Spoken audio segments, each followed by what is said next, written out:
Electromagnetic radiation मुझे आज discuss करना है आपको क्लास में। इलेक्ट्रोमैग्नेटिक रेडिएशन एक एनर्जी की फॉर्म हम कंसीडर कर सकते हैं। किसको बोलते हैं हम इलेक्ट्रोमैग्नेटिक रेडिएशन? EMR मतलब electromagnetic radiation is radiation, radiant energy. Radiant means जो कहीं से एमिट होती है, निकलती है, released by certain electromagnetic process. हम इसके ओरिजिन पर जा रहे हैं कि ये ओरिजिन इसका क्या है, कहां से आती है ये एनर्जी। एक कोई इलेक्ट्रोमैग्नेटिक प्रोसेस है। एटम में भी इलेक्ट्रोमैग्नेटिक प्रोसेस होते रहते हैं। इनफैक्ट इलेक्ट्रोमैग्नेट हम किसे बोल रहे होते हैं? जब भी कोई चार्ज मूव करता है तो मैग्नेटिक फील्ड क्रिएट करता है कुछ वो। जब भी कभी कोई चार्ज चलता है, मूव करता है। अब इलेक्ट्रॉन के चारों, जब कभी एटम के न्यूक्लियस के चारों तरफ कोई इलेक्ट्रॉन घूम रहा है तो इलेक्ट्रॉन पर तो चार्ज है, वो चार्ज ही तो आगे मूव कर रहा है, तो मैग्नेटिक फील्ड क्रिएट हो रही है। ये हमने इससे पहले भी पढ़ा था कि जब कोई कैथोड रेज रन करती हैं तो यहां मैग्नेट रखा हुआ है, इसका अपना फील्ड है मैग्नेट का, मैग्नेटिक फील्ड क्रिएट होता है जहां जहां तक इसका असर होता है। तो ये इलेक्ट्रॉन उसमें इफेक्ट करता है, ये बिल्कुल स्ट्रेट नहीं जाएगा। अब इसमें ये इस मैग्नेट की वजह से, दैट मीन्स कुछ एरिया ऐसा होता है जहां फोर्सेस रहती हैं। वो फोर्स किस पर वर्क करेंगी? वो या तो मैग्नेट है, मैग्नेटिक फोर्स है तो या तो मैग्नेट पर करेंगी या चार्ज पर करेंगी। चार्ज कैसा भी हो सकता है, पॉजिटिव हो सकता है, नेगेटिव हो सकता है। तो इलेक्ट्रोमैग्नेटिक प्रोसेस है। इलेक्ट्रोमैग्नेटिक प्रोसेस मतलब हमने चार्ज को मूव कर दिया कहीं किसी मैग्नेटिक फील्ड में। ये जो हमारी विजिबल लाइट होती है, ये एक एग्जांपल है इलेक्ट्रोमैग्नेटिक रेडिएशन। हमारी जो लाइट, ये विजिबल लाइट है। इलेक्ट्रोमैग्नेटिक रेडिएशन सिर्फ लाइट ही नहीं होती, रेडिएशन की तो बहुत लंबी एक रेंज होती है। मैंने आपको लास्ट क्लास में बताया था, जो रेडियो वेव्स होती हैं वो भी इलेक्ट्रोमैग्नेटिक रेडिएशन होती है, नजर नहीं आती बिल्कुल भी। इंफ्रारेड जो होती हैं, अल्ट्रा वायलेट रेज जो होती हैं, ये सब इलेक्ट्रोमैग्नेटिक रेडिएशन है।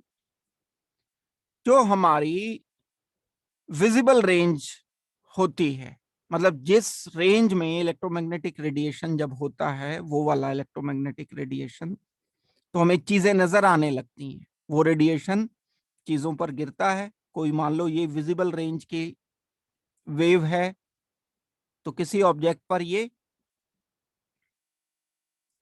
आकर के इंसिडेंट हुआ, इंसिडेंट रेडिएशन है। यहां से कोलाइड करके ये वापस आई तक पहुंचेगा, तो ये चीज अब हमें नजर आ जाएगी,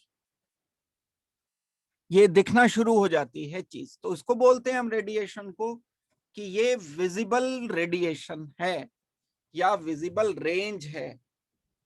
विजिबल लाइट हम किसे कहते हैं? इलेक्ट्रोमैग्नेटिक रेडिएशन की एक फॉर्म होती है। दूसरी फॉर्म, बहुत सारी फॉर्म्स और हैं, एक दो नहीं है, बहुत सारी फॉर्म्स हैं। Ultraviolet light, radio waves, cosmic rays, infrared हो सकती हैं, और भी एक्स रेज हो सकती है। एक्स रेज की बात कर रहा हूं मैं। तो ये बहुत सारी फॉर्म्स हैं इलेक्ट्रोमैग्नेटिक रेडिएशन की। अब उनकी सबकी वेवलेंथ, फ्रीक्वेंसी, एनर्जी अलग अलग होगी। जो ये सब वेव्स हैं, जैसे इंफ्रारेड है तो ये इलेक्ट्रोमैग्नेटिक रेडिएशन ही।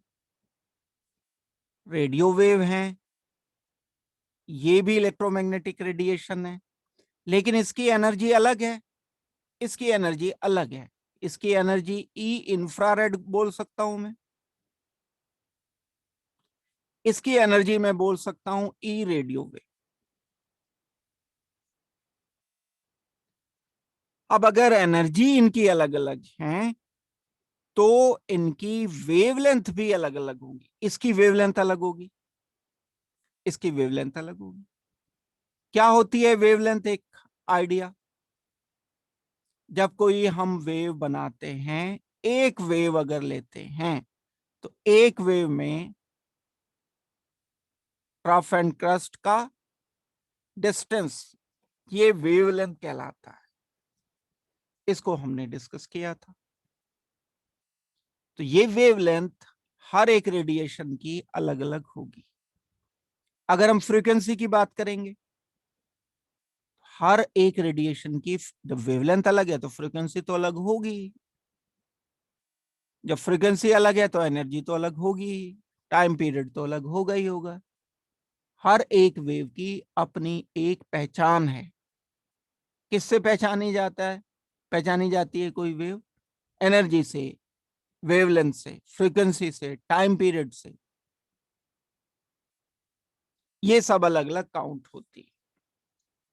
जो इलेक्ट्रोमैग्नेटिक रेडिएशन है उसमें दो शब्द हैं, दो वर्ड्स इसमें हैं।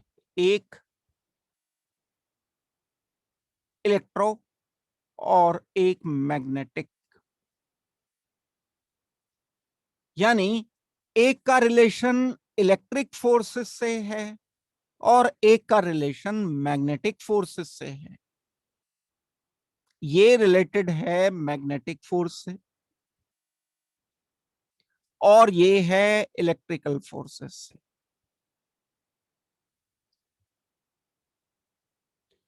नेचर में कुछ टाइप की फोर्सेस हैं। एक तो वो है बाहर से हम कोई फोर्स अप्लाई करते हैं, प्रेशर अप्लाई करते हैं, वर्क करते हैं कुछ। ये तो मैकेनिकल वर्क की बात होती है। अलग टाइप की फोर्स होती है जो हम अपनी दुनिया में देखते हैं, जिन फोर्सेस को, कि किसी ब्लॉक को आपने बाहर से पीछे से पुश किया, वो आगे खिसक गया। ये फोर्स जो वर्क करा देती है, ये मैकेनिकल फोर्स होगी। कुछ बड़े छोटे पार्टिकल पर या बड़े पार्टिकल पर भी फोर्स दिखती तो है नहीं, है इनविजिबल होती है। उसका जो एक्शन होता है, उस फोर्स से जो रिजल्ट निकलता है वो हमें नजर आता है।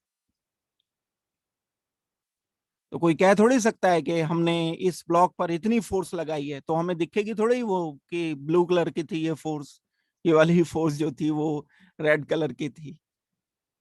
हमारे अपने परसेप्शन अलग हैं ह्यूमन बीइंग्स के, तो फोर्स नजर नहीं आती है जो। लेकिन इलेक्ट्रिकल एंड मैग्नेटिक फोर्सेस को भी हम देख तो नहीं सकते हैं।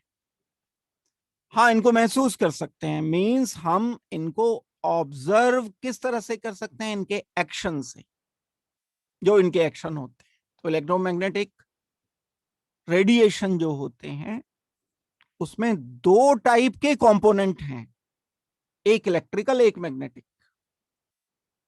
तब इलेक्ट्रोमैग्नेटिक रेडिएशन बनते हैं। इलेक्ट्रोमैग्नेटिक वेव्स दो टाइप की आप ये कह सकते हो कि जहां एक इलेक्ट्रिकल पार्ट होगा किसी वेव में, वहां एक मैग्नेटिक पार्ट भी होगा। हम उसे अपनी ये लिखने वाली भाषा में कैसे डिकोड कर पाएंगे, ट्रांसलेट कर पाएंगे? अगर मैं एक वेव को, इलेक्ट्रोमैग्नेटिक वेव को ऐसे एक्सप्लेन कर रहा हूं कि ये एक वेव इस तरीके की है, तो बचपन में तो आपने अभी तक इस तरह से पढ़ी है वेव। अब अगर ये वेव नॉर्मल मैकेनिकल वेव नहीं है, इलेक्ट्रोमैग्नेटिक वेव है, तो ये कुछ इस तरह से रिप्रेजेंट की जाएगी, ऐसे। इसमें दो फैक्टर हैं, दो पार्ट हैं। एक पार्ट तो यही है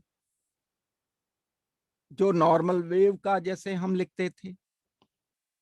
अगर मैं इसको मान लेता हूं कि ये रेड वाला पार्ट इलेक्ट्रिकल कंपोनेंट है, तो ये ब्लू वाला जो पार्ट है, ठीक इसके परपेंडिकुलर वेव एक और शो की जाती है। ये वेव अगर पेपर के प्लेन में है तो ये वाली वेव इसके बिल्कुल ठीक परपेंडिकुलर है और इसका अकेले इंडिपेंडेंट कोई एग्जिस्टेंस नहीं है। ये होगा तो साथ ये भी होगा। ये दूसरा वाला जो कंपोनेंट है इसको हम नाम दे देते हैं इस कंपोनेंट को कि ये मैग्नेटिक कंपोनेंट है वेव का। तो हम वेव को दो कंपोनेंट को इकट्ठा लेकर के एक्सप्लेन करते हैं। इलेक्ट्रोमैग्नेटिक वेव में एक अकेला कंपोनेंट नहीं होगा। इलेक्ट्रिकल वेव नहीं है या सिर्फ मैग्नेटिक वेव नहीं है। रेडिएशन इलेक्ट्रोमैग्नेटिक वेव हैं जिसमें दो कंपोनेंट होते हैं। एक कंपोनेंट इलेक्ट्रिकल या इलेक्ट्रिक, जो इलेक्ट्रिक फील्ड की वजह से क्रिएट होता है। चार्ज की अपनी जो फील्ड होती है, जहां जहां तक उसका प्रभाव होता है, किसी चार्ज का जहां जहां तक प्रभाव है उसको हम इलेक्ट्रिक फील्ड कहते हैं। वेव की भी अपनी एक फील्ड होती है। जिस जिस इलाके तक वेव अपना प्रभाव छोड़ती है, इन्फ्लुएंस डालती है, वो इलेक्ट्रिक फील्ड बोली जाएगी। जो मैग्नेटिक फील्ड है, मैग्नेटिक फील्ड मैग्नेटिक एक कंपोनेंट होता है और मैग्नेटिक फील्ड की वजह से हम ये मैग्नेटिक फैक्टर कंसीडर कर रहे होते हैं। तो जब भी कोई वेव चलेगी इलेक्ट्रोमैग्नेटिक, हम ठीक है फ्यूचर में सिंपलिसिटी के लिए तो ऐसे ही लिखेंगे, लेकिन सचमुच में उसके दो कंपोनेंट चलते हैं, अकेले नहीं चलती है। ये एक अगर कंपोनेंट इस तरह से मैं रिप्रेजेंट कर रहा हूं, तो दूसरा कंपोनेंट इसके बिल्कुल परपेंडिकुलर इस तरह से कंसीडर किया जाए।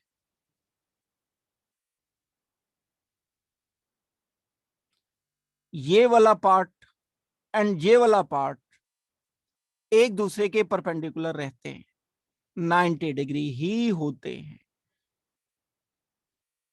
ये जो ऑक्सीलेशन होते हैं, ऑक्सीलेशन अगर ये इस डायरेक्शन में हो रहा है तो ये इसके परपेंडिकुलर चलना साथ है इन्होंने बिल्कुल। जितना एक ये होगा, ऐसा नहीं हो सकता कि इलेक्ट्रिक वेक्टर तो ये आ गया और मैग्नेटिक वेक्टर जो है वो यहां पर रुक गया बीच में। नहीं, यहीं तक आएगा। वेव लेंथ अगर बनेगी तो इसी तरह से ये दोनों की वेवलेंथ इकट्ठी एक जैसी ही बनेगी। दो वेव नहीं कहेंगे हम, वेव एक बोलेंगे हम। हाँ, उसके कंपोनेंट दो है। तो इलेक्ट्रोमैग्नेटिक रेडिएशन के बारे में मैंने आपको बताया। Electromagnetic radiation consist of electromagnetic waves. Electromagnetic जो वेव्स होती हैं उसमें दो कंपोनेंट एक साथ इकट्ठे चलते हैं, ऑक्सीलेट करते हैं, सिंक्रोनाइज्ड रहते हैं। यानी सिंक्रोनाइज रहने का मतलब है कि एक एक तरफ, दूसरा दूसरी तरफ नहीं चल सकता है। ऐसा नहीं है कि ये अगर टू व्हीलर है आपके पास कोई, तो एक व्हील तो इधर को चलना शुरू कर दे और एक व्हील इधर को, ये एक साथ चलेंगे बिल्कुल। अगर इन दोनों के साइजेस और सारा कुछ बिल्कुल बराबर है, तो अगर सेम स्पीड से ये जा रहे हैं तो जैसे ये रोटेट कर रहा है एग्जैक्टली ऐसे ये रोटेट करे। सिंक्रोनाइज्ड हैं ये दोनों। तो इसी तरह से ये इलेक्ट्रिक एंड मैग्नेटिक दोनों कंपोनेंट सिंक्रोनाइज रहते हैं। और दोनों फैक्टर में से एक फैक्टर कहलाता है इलेक्ट्रिक और एक फैक्टर कहलाता है मैग्नेटिक। और ये प्रोपेगेट करते हैं, चलते हैं आगे। अगर हम बिल्कुल परफेक्टली वैक्यूम लेते हैं तो जो इलेक्ट्रोमैग्नेटिक रेडिएशन होता है उसकी स्पीड लाइट की स्पीड के बराबर हो सकती है। जो इलेक्ट्रोमैग्नेटिक रेडिएशन है अगर वैक्यूम लिया जाए तब, हमने परमिटिबिलिटी की बात की थी, वो हम किसी एक पार्टिकल के लिए यूज कर रहे थे, वेव के लिए भी हम ये बात यूज कर सकते हैं। बात अगर वैक्यूम की है तो ये स्पीड ऑफ लाइट से ट्रेवल कर सकते हैं। एक बात तो ये हो गई। दूसरी बात इन वेव के लिए है, ये जो ऑक्सीलेशन है, ये बात मैं बता चुका आपको। Oscillation of two fields, field का मतलब एक ये एरिया जितना कवर किया इसने, वेव ने फील्ड बना दी अपनी एक, पहली फील्ड ये है, इलेक्ट्रिक फील्ड है ये, दूसरी मैग्नेटिक फील्ड इसके perpendicular,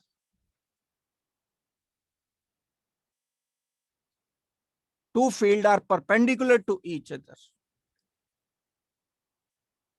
and further perpendicular to the direction of propagation. तीसरी बात एक और ऐड हो गई यहां। अभी तक आपने क्या सीखा था? अभी तक ये सीखा था कि ये दो कंपोनेंट एक दूसरे के परपेंडिकुलर है, यहां से कोई रेडिएशन इधर चल रहा है, यानी ये डायरेक्शन ऑफ प्रोपेगेशन है। प्रोपेगेशन मतलब इसके बढ़ने का, चलने की दिशा है, इसके आगे बढ़ने का डायरेक्शन है। जब ये मूव करता है इस तरह से कोई रेडिएशन, तो एक इलेक्ट्रिक वेक्टर इसमें आ गया है, एक इसमें मैग्नेटिक वेक्टर आ गया है, दूसरा magnetic vector and electric vector एक दूसरे के परफेक्टली परपेंडिकुलर हो गए हैं, और फर्दर ये प्रोपेगेशन के डायरेक्शन के भी परपेंडिकुलर रहेंगे। देखो किस तरह से, अगर मैं इसको इलेक्ट्रिक वेक्टर मानता हूं और एक्स एक्सिस बोल देता हूं, भाई ये हमारे पास एक्सिस डायरेक्शन तीन है ना परपेंडिकुलर, एक अगर एक्स एक्सिस है, एक वाई एक्सिस होता है, एक जेड एक्सिस होता है। ये आप किसी टेबल के कॉर्नर से ये अंदाजा लगा सकते हो, जब भी कभी आपने ये डायमेंशंस पढ़े होंगे, इनके तीनों के तीनों एक्सेस पढ़े होंगे, तो टेबल के कॉर्नर से एग्जांपल दे दिया जाता है इसको। एक्स वाई एंड जेड ये तीन हमारे पास एक्सेस हैं, तो अगर ये एक प्लेन एक्स एक्सेस में है इलेक्ट्रिकल वेक्टर का, तो ये मैग्नेटिक का इसके परपेंडिकुलर आ गया वाई, और तीसरा एक और ये जो डायरेक्शन आ रहा है प्रोपेगेशन का, ये हो जाएगा जेड। दैट मीन्स अगर एनर्जी इस दिशा में बढ़ रही है तो इसके बिल्कुल परपेंडिकुलर, दोनों परपेंडिकुलर, ये अगर मैग्नेटिक वेक्टर है या मैग्नेटिक कंपोनेंट है तो ये इलेक्ट्रिक वेक्टर होगा, और ये प्रोपेगेशन ऑफ डायरेक्शन, यानी direction of propagation of energy.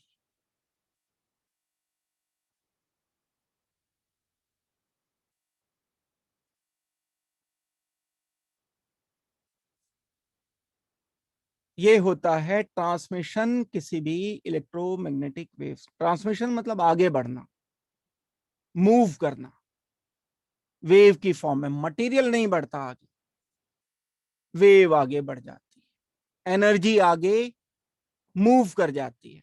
मैंने एक एग्जांपल बताया था, जैसे आपने सर्दी के टाइम में हीटर जलाया हुआ है, और यहां मान लो इसके 1 मीटर 1 मीटर के डिस्टेंस, तो यहाँ कोई मटेरियल नहीं आता यहां से यहां तक, ये रेडिएशन ही आता है, एनर्जी आ जाती है बस।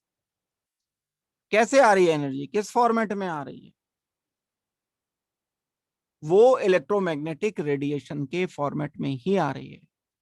वो लाइट एनर्जी हो सकती है, वो किसी और टाइप की एनर्जी, वो रेडियो वेव्स हो सकती हैं, वो और टाइप की रेज हो सकती हैं, इंफ्रारेड हो सकती है, अल्ट्रावायलेट रेज हो सकती है। एक बात ये हो गई है, आई होप कि ये वाली बात आपको समझ लग गई होगी। नेक्स्ट पॉइंट इसका आ जाएगा, electromagnetic waves are produced whenever charge particle are accelerated. जब कोई चार्ज पार्टिकल को बहुत तेज एक्सेलरेट किया जाता है, मतलब मूव कराया जाता है, चला दिया जाता है, charge in motion, charge particle एक जगह रुका हुआ है ये, तो रेडिएशन क्रिएट नहीं करेगा, नेगेटिव है या पॉजिटिव है। इलेक्ट्रॉन अगर एक जगह रख दें हम, बिल्कुल एक जगह रुका हुआ है, तो इसका कोई रिलेशन, लेकिन जब ये मूव करेगा, चलना शुरू कर जाएगा किसी फील्ड में, कैसे भी, उसका कारण क्या है वो बात एक अलग है, लेकिन जैसे ही ये रन करता है तो क्या होगा, पार्टिकल्स एक्सेलरेट करा दिए गए, किसी वेलोसिटी से चला दिए गए, तब क्या होगा, इलेक्ट्रोमैग्नेटिक वेव्स जनरेट हो जाती, और इलेक्ट्रोमैग्नेटिक रेज या वेव्स जो जनरेट होंगी वो किसी एक चार्ज पार्टिकल से, चाहे वो पॉजिटिव है या नेगेटिव है, ये जो रेडिएशन जनरेट होगा ये बहुत सारे फैक्टर पर डिपेंड करेगा, उसकी स्पीड पर डिपेंड करेगा, उसके चार्ज पर डिपेंड करेगा। ये एक अलग थ्योरी है, फिलहाल तो हम बिल्कुल बेसिक बेसिक सी बातें इसकी पढ़ रहे हैं। मीन्स हम ये जानना चाह रहे हैं कि इनफैक्ट होता क्या है इलेक्ट्रोमैग्नेटिक रेडिएशन। जब इलेक्ट्रोमैग्नेटिक रेडिएशन आगे बढ़ता है तो क्या चीज आगे बढ़ती है, मटेरियल तो होता नहीं है, एनर्जी आगे चली जाती है, मोमेंटम आगे चला जाता है, एंगुलर मोमेंटम आगे चला जाता है। जहां से हमने उसको जनरेट किया है, सोर्स पार्टिकल है ये, हमने इसको तेज रोटेट करा दिया, घुमा दिया या कुछ और किया, स्पीड बढ़ा दी इसकी, तो अब इस पार्टिकल से जो चार्ज पार्टिकल है वेव जनरेट होकर आगे प्रोपेगेट कर सकती है। इस वेव को ही हम इलेक्ट्रोमैग्नेटिक रेडिएशन बोल रहे हैं।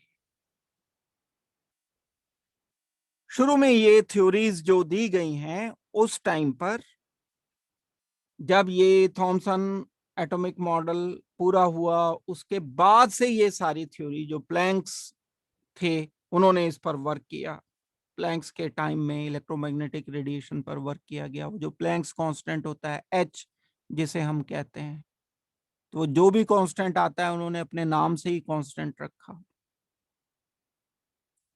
तो ये सब जो टाइम पीरियड है लगभग 100 ईयर्स पहले इन पर सारा वर्क हुआ।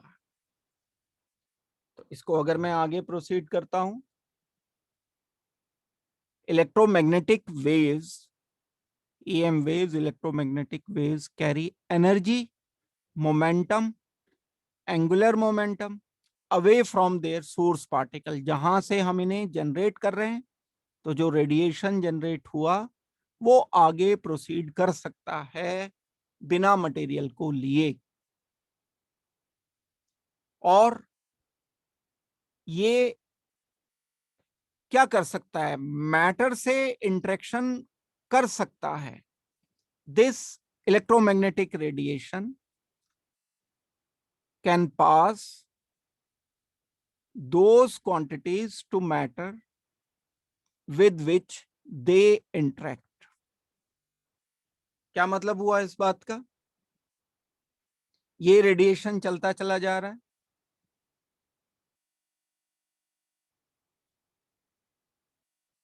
अगर रास्ते में हम कोई मटेरियल इसके रखते हैं, वो मटेरियल से ये पॉसिबल है कि पास हो जाए। बहुत सारे मटेरियल ऐसे हैं उनमें ये एब्जॉर्ब भी हो जाता है, रुक भी जाता है। कुछ एनर्जी, कुछ मोमेंटम पार निकल जाता है। ऐसा हो सकता है जैसे बहुत सारी वेव्स होती हैं, रेज होती हैं, रेडियो वेव्स ही हैं, जो रेडियो वेव्स हैं वो दीवार से भी पार निकल सकती हैं। आप किसी बंद कमरे में बैठ करके FM सुन रहे हो, काफी हद तक अगर बंद है, बहुत थोड़ा बहुत ही खुला हुआ है, तो बिल्कुल आप सुन सकते हो। आप बिल्कुल कवर कर देते हो, 100% सील्ड कर देते हो, किसी स्टूडियो में बैठ जाते हो जाके जिसमें वॉल्स बहुत मोटी मोटी हैं, वहां पर इसकी जो एंट्री है वो डिफिकल्ट हो जाती है। तो ऐसे केस में ये हम बोलेंगे कि ये पास होना डिफिकल्ट हो जाएंगी। अभी मोमेंटम के बारे में भी मैं बताऊंगा। जो प्लैंक्स थ्योरी थी उसने ये माना था कि बहुत छोटे छोटे पार्टिकल्स होते हैं और जिनका वेट उसने नेग्लिजिबल माना था, तो उसको मोमेंटम बोल दिया था। Momentum means M V, M multiplied by V, या एंगुलर मोमेंटम में मास जो आता है, मास किस चीज का है। तो उसने अपनी एक थ्योरी जो दी थी, प्लैंक ने ये थ्योरी दी थी कि फोटॉन्स होते हैं, कुछ पार्टिकल्स होते हैं। क्योंकि बात मोमेंटम की आ गई है, मोमेंटम की बात आई है तो मास जरूर होगा कुछ ना कुछ। लेकिन उसने मास जो बोला था नेग्लिजिबल, जीरो नहीं, नेग्लिजिबल, बिल्कुल ना के बराबर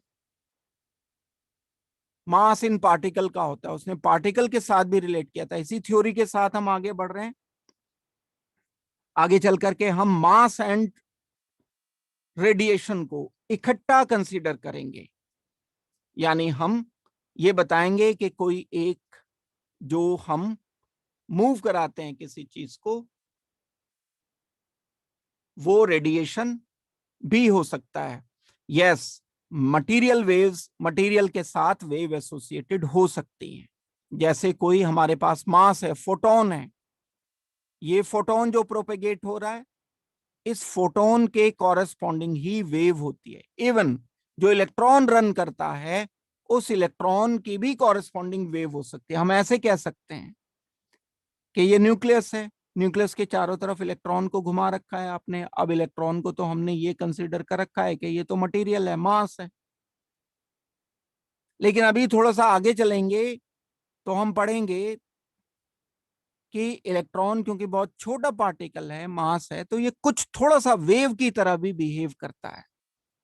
इस मास के साथ एक वेव भी एसोसिएटेड होती है। तो ये घूमता ऐसे नहीं है, इसे मैं मान सकता हूं कि ये ऐसे घूमता है।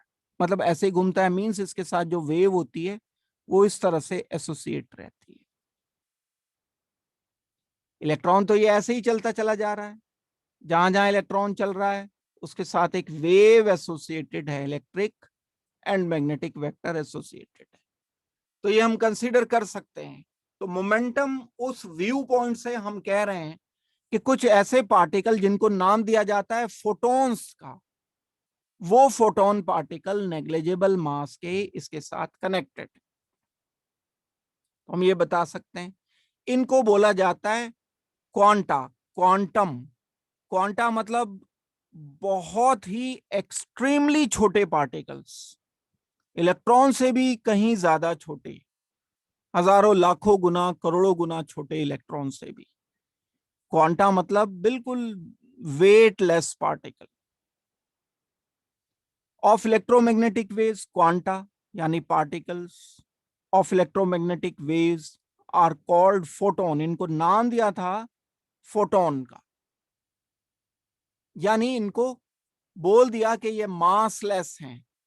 मासलेस मतलब ये ऐसे पार्टिकल हैं जिनमें मास नहीं होता है। अब मास अगर नहीं होता है तो, या कम होता है, तो हम मोमेंटम फिर भी कंसीडर कर सकते हैं, क्योंकि वेलोसिटी बहुत ज्यादा है। जब वेलोसिटी कंसीडर की जाएगी तो वेलोसिटी बहुत ज्यादा है, तो मोमेंटम इसमें होगा, कुछ ना कुछ मोमेंटम। एंड जब ये सर्कुलर पाथ पर चलेंगे तो एंगुलर मोमेंटम भी होगा। ये बताने का मेरा मकसद। जो ये प्रोपेगेशन करते हैं, किस तरीके का प्रोपेगेशन करेंगे? ये प्रोपेगेशन इलेक्ट्रोमैग्नेटिक वे में करते हैं। आप सोच सकते हो, अब इसको, थ्योरी को आप ऐसे सोच सकते हो कि पार्टिकल भी है एंड वेव भी है।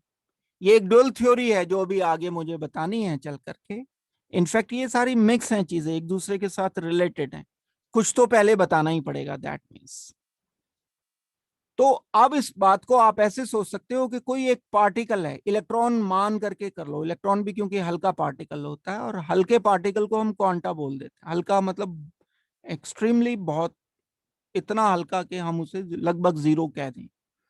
और ये तो मैं बता रहा हूँ क्वांटा, तो ये फोटोन तो इसके कंपैरिजन में भी बिल्कुल मास इसका होता ही नहीं है, हम बोल देते हैं कि इसमें कुछ मास नहीं होता।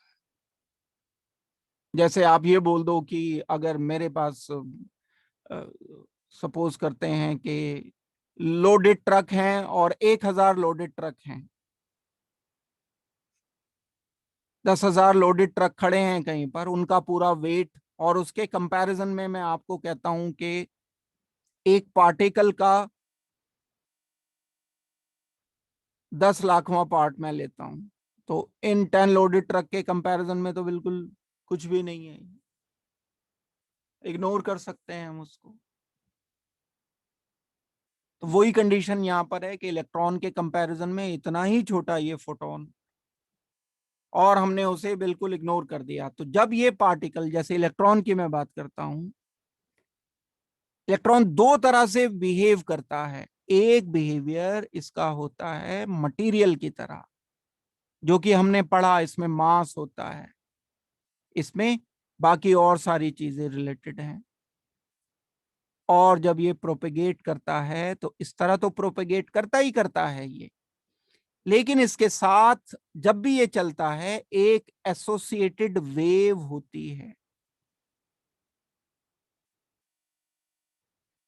अब ये वेव कितना वेवलेंथ है वो डिपेंड करेगा इसकी अपनी एनर्जी पर, इलेक्ट्रॉन की इसकी वेलोसिटी पर।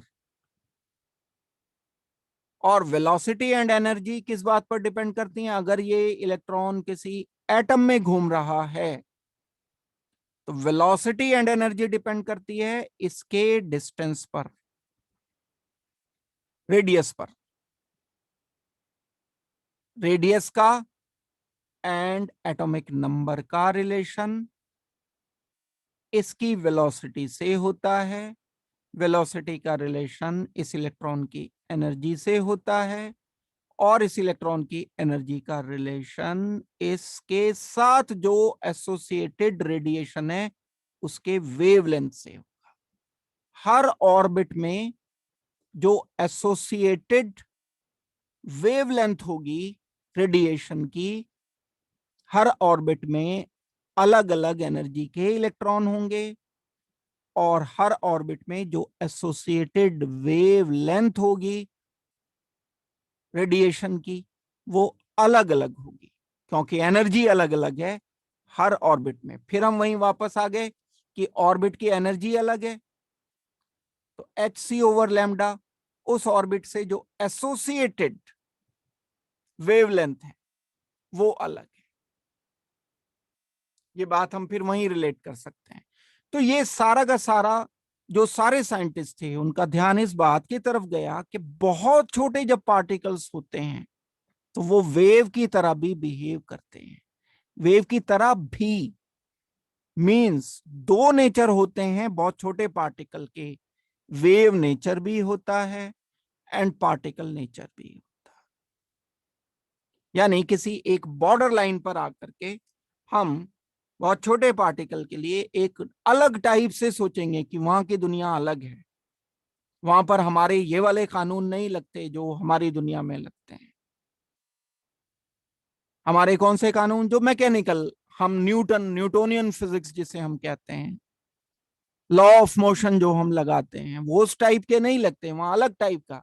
हम कहीं ऐसे थोड़े बोलते हैं कि हमने फुटबॉल पर, अगर हमने फुटबॉल को किक किया तो ये स्पीड से चल पड़ी और उसके साथ एक रेडिएशन आ गया। We never say this.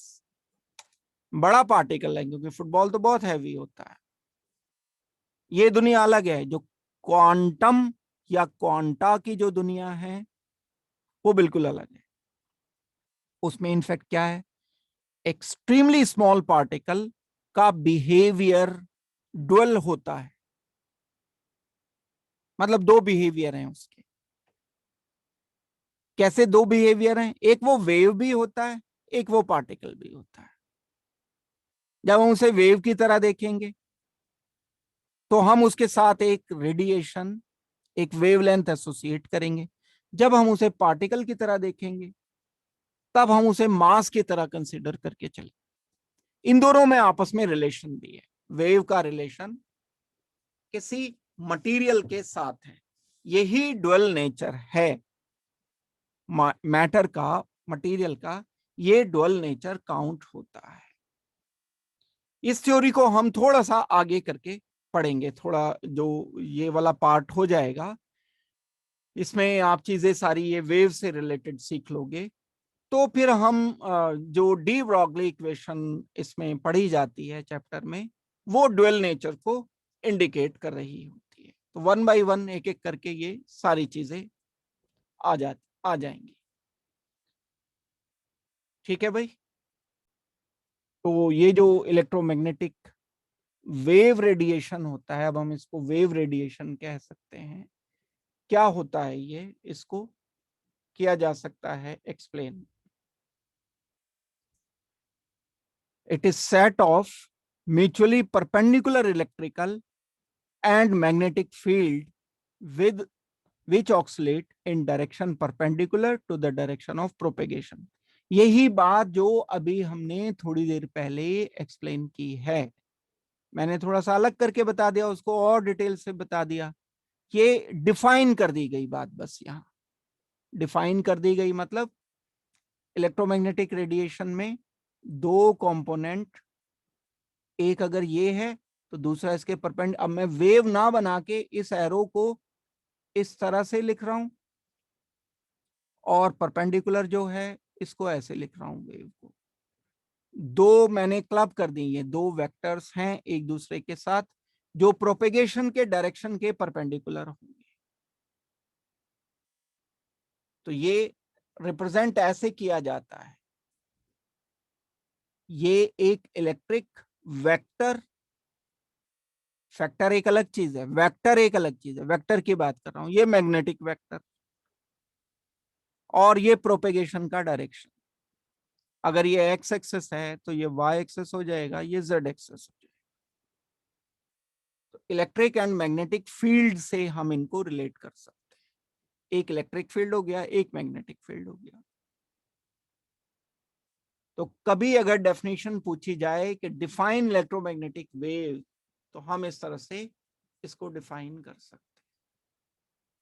अब इसकी जो बेसिक डेफिनेशंस हैं उनमें आप अलग अलग, जैसे एम्पलीट्यूड होता है, ट्रफ होता है, क्रस्ट होता है, लैम्डा होता है, तो कुछ एक डेफिनेशंस जो हम पहले कई बार क्लास में बोल चुके हैं, डिस्कस कर चुके हैं, लेकिन उनको लिखना भी आना चाहिए। मेन बात ये, डायरेक्शन तो हो ही गया, ये जैसे ये अगर प्रोपेगेशन का डायरेक्शन है तो एक्स एक्सिस में ये हो गया, वाई एक्सिस में ये हो गया, सॉरी जेड एक्सिस में, एक्स में तो ये प्रोपेगेट कर रहा है, वाई एक्सिस में ये हो जाएगा ई इलेक्ट्रिक वेक्टर, जेड एक्सिस में ये हो जाएगा, ये वाला जेड एक्सिस है बी।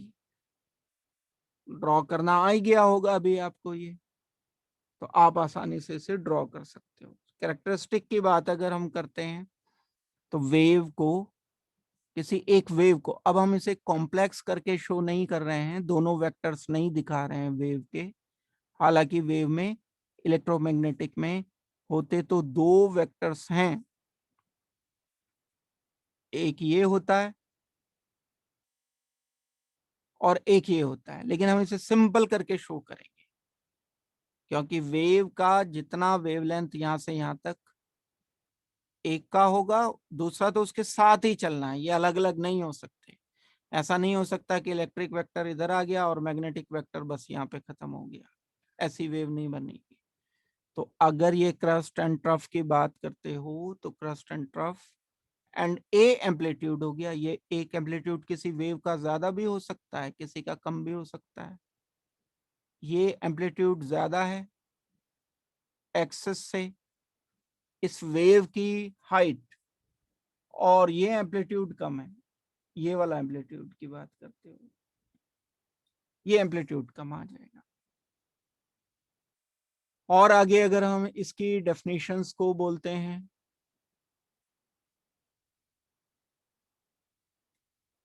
इसको छोड़ो अभी, ये वेव इक्वेशन अभी आपके काम के फिलहाल नहीं है।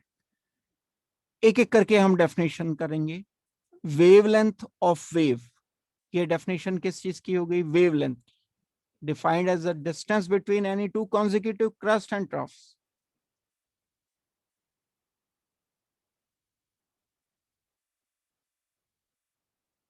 एक हमारा हो गया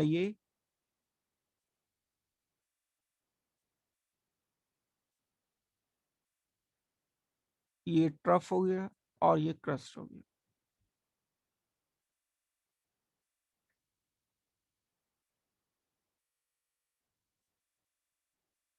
यहां कॉन्जिक्यूटिव के बीच का डिस्टेंस लैम्डा कहलाता है। एक डेफिनेशन ये हुई। लिखने के लिए मैं बता रहा हूं क्योंकि ये आती हैं डेफिनेशंस आपकी जो बोर्ड एग्जाम है, 11th क्लास का जो होम एग्जाम होगा उसमें 1 नंबर में 2 नंबर में इनके फॉर्मूला। फ्रीक्वेंसी की बात करते हैं। एक डेफिनेशन हुई वेवलेंथ की, दूसरी डेफिनेशन फ्रीक्वेंसी की है। किसे कहते हैं? नाम से भी पता चल रहा है फ्रीक्वेंसी, कोई चीज रिपीट हो रही है। Frequency of a wave is defined as number of waves passing through a point in 1 second. ये वेव चलती जा रही है आगे, एनर्जी प्रोपेगेट हो रही है। कोई एक पॉइंट ले लिया, ये मैंने बैरियर लगाया, यहां से एक पॉइंट से ये आगे प्रोपेगेट। 1 सेकंड में कितनी वेव निकलेंगी इसमें से? 2 हो सकती हैं, 3 हो सकती हैं, 5 हो सकती हैं, 1 सेकंड में 50 हो सकती हैं, 1 सेकंड में 10⁻⁶ हो सकती है, मिलियन हो सकती है, बिलियन हो सकती है। 1 सेकंड में किसी एक पॉइंट से जितनी वेव पास होती हैं, that is called as frequency. 1 second में, यानी वेव पर सेकंड। क्या मैं बोलूंगा इसको? वेव पर सेकंड। इस वेव को साइकिल पर सेकंड भी बोल दिया जाता है। जैसे अगर मैं ये बोलता हूं, मैं यहां पर इसका इधर एक स्टोन लगा के इसे रोटेट कर रहा हूं, यहां से यहां तक घूम के आ गया, एक साइकिल हो गई, दूसरी साइकिल हो गई, तीसरी साइकिल हो गई, चौथी साइकिल हो गई, पांचवी साइकिल हो गई। 1 सेकंड में 5 बार घुमाइए तो 5 साइकिल्स पर सेकंड, ये फ्रीक्वेंसी है इसकी। 1 सेकंड में 50 बार ये घूम गया, तो 50 बार घूमने का मतलब ये हो गया कि 50 साइकिल पर सेकंड इसकी फ्रीक्वेंसी हो गई। अब ये अगर सर्कल है, मैं इसे सर्कल कंसिडर कर रहा हूं कि ये रोटेट ऐसे हो रहा है, यहां से मैंने रोटेट करना शुरू किया, ये हाफ रोटेट किया, और इधर रोटेट कराने की जगह वेव जब मैं बनाऊंगा तो सर्कुलर पाथ पर इधर लाने की जगह इधर मूव कर जाती है ना ये। अगर इसको मैं यहाँ फ्लिप कर दूं तो सर्कल ही बन जाएगा। तो ये भी ऑक्सीलेशन हो रहा है, घूम रहा है ये सर्कुलर पाथ पर।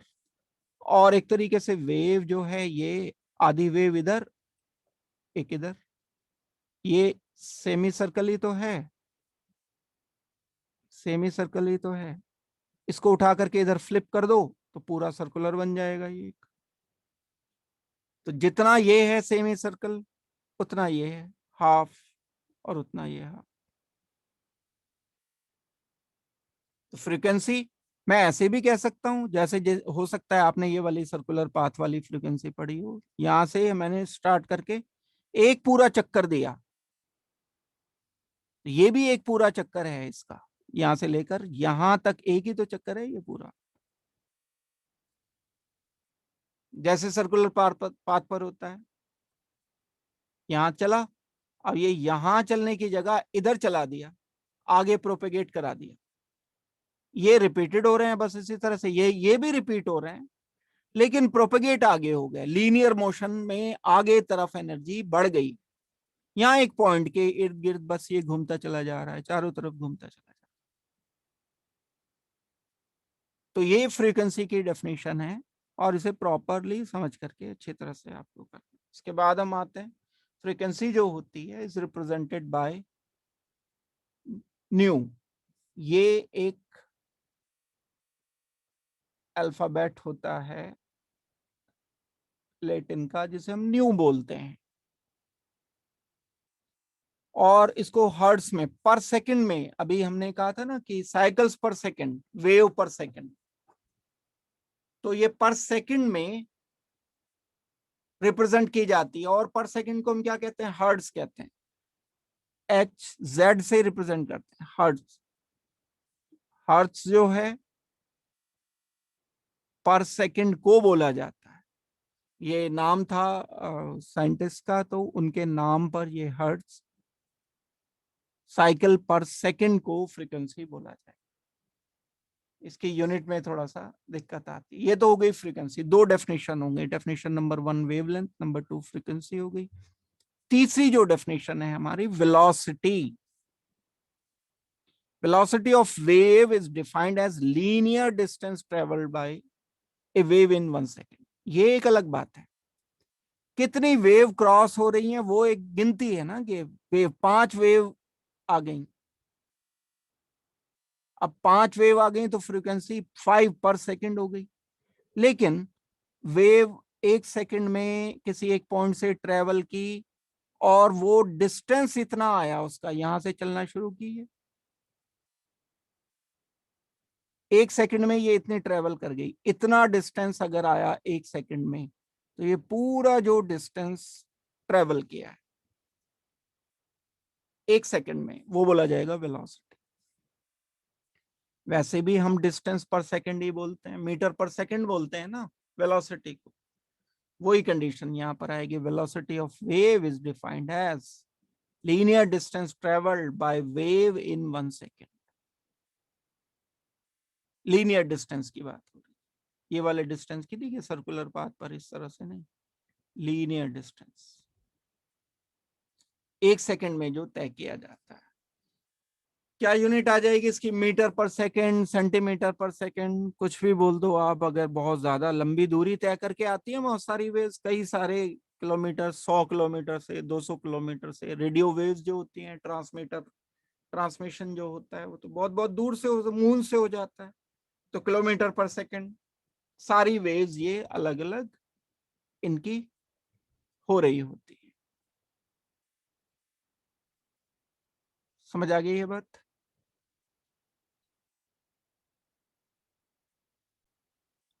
फर्दर अगर हम कंसीडर करते हैं एम्पलीट्यूड ऑफ वेव, क्या होता है? वो हाइट जो एक क्रस्ट या वो डेप्थ जो ट्रफ में होती है, यही हम करते आ रहे हैं। ये एक पूरी वेव है, ये जो हाइट है यहां से लेकर यहां तक, ये एम्पलीट्यूड होता है।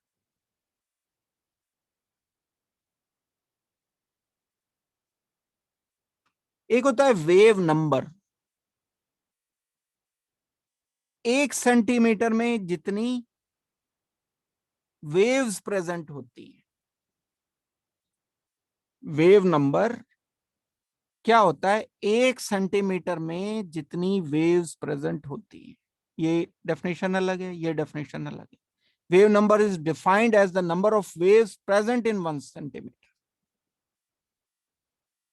1 सेंटीमीटर में 5 वेव आ गई सपोज करते हैं, तो ये फ्रीक्वेंसी थोड़ी है। फ्रीक्वेंसी तो 1 सेकंड में जितनी वेव्स ट्रेवल करती है किसी एक पॉइंट से, जो वेव नंबर होगा वो रेसिप्रोकल होगा वेवलेंथ का। यानी हम पहले भी कर चुके हैं, wave number will be equal to 1/लैम्डा, इसके बराबर होता है। यूनिट क्या होगी इसकी? Centimetre inverse.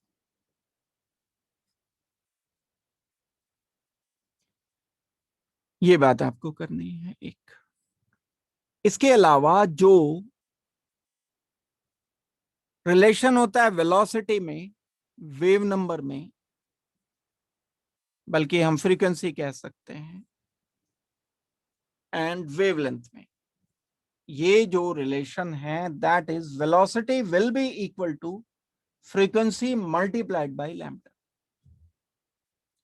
Velocity will be equal to v is equal to nu multiplied by lambda. यानी किसी वेव की वेलोसिटी मल्टीप्लाई किसके होती है? लैम्डा वेवलेंथ एंड फ्रीक्वेंसी की। हम ये डिसाइड कर सकते हैं। इसके अलावा अगर हम अलग अलग टाइप की वेव्स का, इलेक्ट्रोमैग्नेटिक रेडिएशन का स्पेक्ट्रम लिखते हैं, ये एक ऑर्डर आपके काम का है। ये बातें, order of wavelength in electromagnetic spectrum. Wavelength ज्यादा है रेडियो वेव्स का, मतलब ऐसे कह सकते हैं हम, रेडियो वेव्स ऐसी है, अगर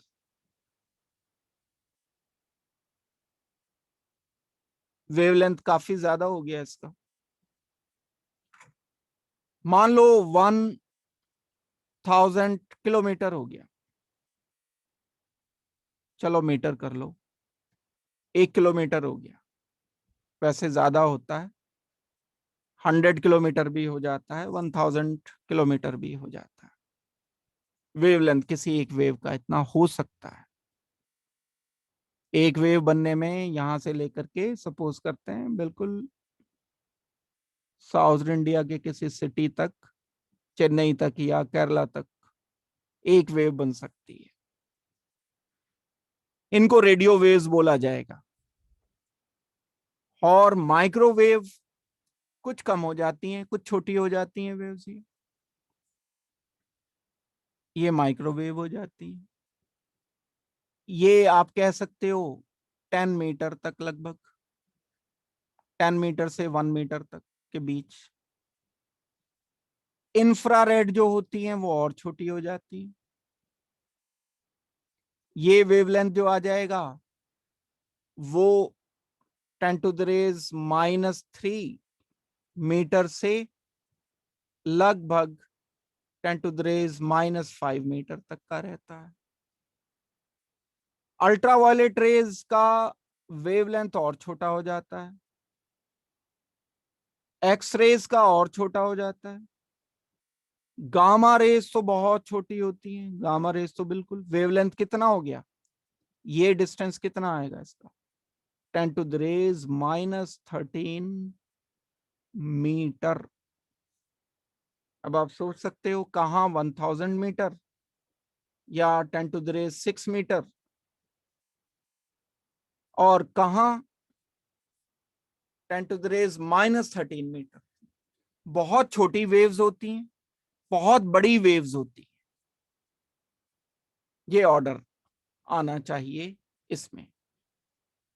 अब हम इन्हें एक्सप्लेन भी कर सकते हैं, इस तरह से शो किया जा सकता है। ये है एक इस तरीके का स्पेक्ट्रम जो कि रेडिएशन के साथ रिलेटेड है, शो करता है। रेडियो वेव्स बड़ी वेव्स हैं, माइक्रोवेव्स थोड़ी छोटी हैं, इंफ्रारेड और छोटी हैं, अल्ट्रावायलेट और छोटी हैं, एक्सरेज और छोटी हैं, गामा रेज और छोटी हैं। ये नैनोमीटर में लिखा गया है। Nanometre, 1 metre is equal to 10⁻⁹मीटर। 1 नैनोमीटर इज इक्वल टू 10⁻⁹मीटर। तो ये अलग अलग टाइप की जो रेज होती हैं उनका अलग अलग वेवलेंथ कितना होता है, ये मैंने आपको बताया अभी। तो आज की क्लास में हम इतना डिस्कस करेंगे, बाकी इससे आगे हम अगले क्लास में, यानी कल